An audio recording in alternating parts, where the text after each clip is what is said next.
everything is broken. Today we have with us an attorney in our Indianapolis office, Erik Carter. He has written an article, What Not to Do at Parenting Time Exchanges. You'll be able to find this article on our website at dadsdivorce.com, as well as other articles. Our website is being updated daily. So it's my pleasure to welcome with us on today's show, Erik Carter out of our Indianapolis office. Erik, thank you for joining us today.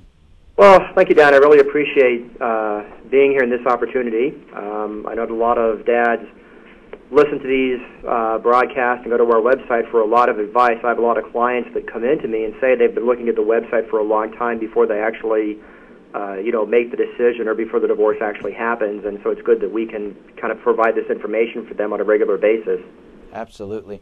And an article that you wrote, I just introduced, is What Not to Do at Parenting Time Exchanges. What prompted you to write this article? Actually, what prompted me was a client calling me saying, Erik, I'm having problems at parenting time exchanges, particularly with, actually what was happening is he's having problem with the new husband of the ex-wife. The new husband is doing the exchanges, and he's just kind of encroaching a little bit, and it's causing problems, and he's not quite sure how to handle it. And obviously, we don't advise new husbands of ex-wives or new boyfriends of ex-wives, but we do advise fathers and sort of how they can handle that situation. So I gave him some advice, and I thought this might, be a pretty common situation. Let me ask you this. What is the typical custody exchange? You mean like the location? Well, typical custody exchange is actually at the custodial parent's house. A lot of states, Indiana in particular, has the exchange for the weekend, say Friday at 6 o'clock, and then dad brings the children back Sunday at 6 o'clock. Those times may vary a little bit. And I think most states have that kind of a scheme. Sometimes it's pick the kids up from school. Sometimes it's pick the kids up from daycare.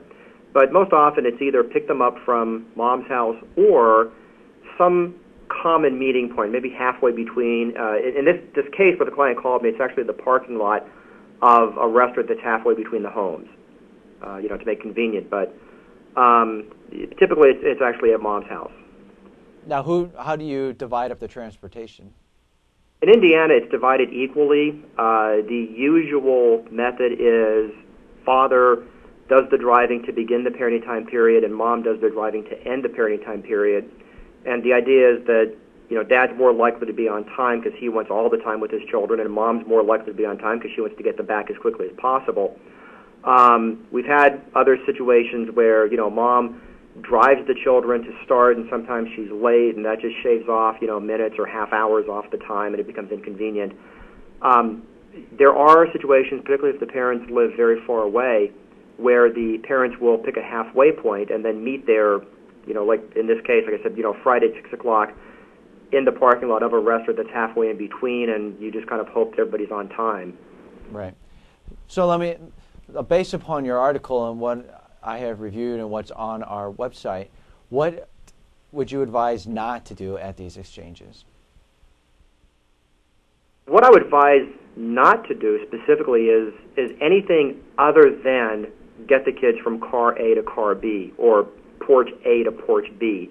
The parenting time exchange is not the time to discuss anything that doesn't involve the return of the children, really.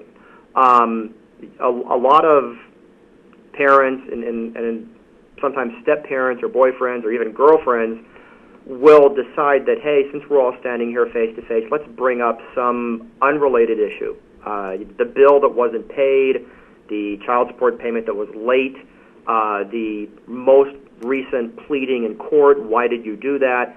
And the parenting time exchange is not the point to do that for a couple of reasons. One is the kids really should not see mom and dad fighting. Divorce, even divorces that have been, post-divorce, is traumatic enough for kids. They really don't need to see, like I said, mom and dad fighting over anything. Nothing's going to be resolved at a parenting time exchange because if anybody brings up an issue, then nobody knows it's coming.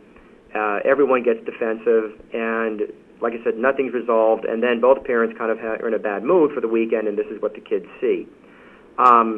So really, that's number one, is not to bring up anything. Now, if it is something related to the children, such as, Dad just found out that something is going on, family-wise or church-wise Sunday night, maybe he's going to bring him back a little bit later, that's a good time to bring it up. Or mom says, by the way, I took the kids to the doctor and one of them is sick, here's the medicine. Again, that's appropriate. But it's anything besides that really is not to be done at the parenting time exchange. Something else that I mentioned in the article is if the other person, brings up something. Mom shows up with a boyfriend that Dad's never seen before, and Dad decides, well, I think I'll interview this guy right here. It's not, again, the best time. Acknowledge him, find out what his name is, and take the kids and just spend the weekend with them. You'll have plenty of time to talk to her, talk to him, investigate his background, but at that moment of exchange is really not the time to do anything other than exchange the children. Now, would it also cut down on the quality time that you have with your children as well? Oh, absolutely. And that in a couple of ways. One of them is if an argument develops, which is pretty likely, if an argument develops and nothing's resolved, Dad gets in the car, he drives the kids home, and now he's in a bad mood. I know for me personally, if I get into a discussion with somebody, it just kind of sticks with me, and I kind of run in my head, what should I have said, what did they say, and that just kind of puts a cloud over the whole weekend. The kids have seen it, now they're kind of in a bad mood. Kids are naturally, defensive about their parents, and they may take mom's side, and that puts Dad in a bad mood, or they may take Dad's side and spend the whole weekend discussing what occurred at the parenting time exchange instead of enjoying time with Dad. It could lead to a whole weekend of that conversation being continued. It's not uncommon for mom, new boyfriend, new girlfriend to decide, that thing you said on Friday night, now that it's Saturday afternoon, I think I'll call you and talk to you about it. And again, just kind of intrude on the time that Dad is spending with his kids. And so, yeah, you're right. It could just put a whole cloud and over the quality of the weekend with the kids. Now, what about if there's an incident where I believe you mentioned in your article smelling of alcohol?